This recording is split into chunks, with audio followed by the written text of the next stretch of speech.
রেসপন্সিবিলিটিটা completely BLO কে তার ওখানে I card যাদের ইস্যু করেছে পলিটিক্যাল পার্টি, যেখানে পলিটিক্যাল পার্টি নাম জমা দেয়নি সেখানে বিএলএ 2 ম্যান্ডেটারি নয়। ধরুন আমরা 48,000 নাম জমা দিয়েছি, 50,000-এর কাছাকাছি হবে আজকের ডাটা দিলে।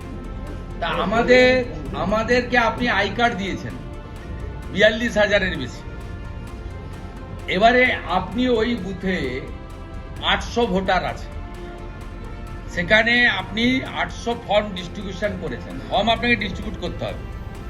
600 ফর্ম ফিরে এসেছে, বাকি 200 ফর্মের জন্য 4টে কালামে বিএলওকেই ফিল আপ করতে হবে। বিএলএ 2 সই করে, বিএলএ 2 স্পটে থাকলো কিনা বড় কথা না, যদি আই কার্ড দিয়ে থাকেন বিজেপির লোককে বা অন্য পলিটিক্যাল পার্টির লোককে আদার দ্যান টিএমসিরও সই লাগবে, সেটা আপনাদের ব্যাপার, কিন্তু আপনাকে সেখানে সই করে দিতে হবে যে 200 যে ফর্ম ফেরেনি তার জন্য 52টা মৃত, 46টা ডবল ট্রিপল এন্ট্রি,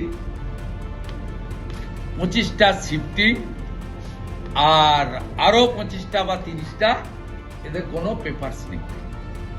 এই যে দায়বদ্ধতাটা, এটা কমপ্লিটলি বিএলওর। এবং আমরা যে 50,000 বিএলএ 2 দিয়েছি, যার 42,000 আই কার্ড দিয়েছে, তাদের বুথে যদি বিজেপির বিএলএ 2 সই না করিয়ে আপনি মৃতকে জীবিত বলে জমা দেন, তারপরে কিন্তু বিহারের মতো আপনাকেও আইনি পথে ভুগতে হবে। পুলিশ না করলে আমরা ন্যাশনাল পার্টি, অ্যাফিলিয়েটেড পার্টি, পুলিশকে কি করে করিয়ে নিতে হয় আইনি পথে, সেটা পশ্চিমবঙ্গ বিজেপি জানে।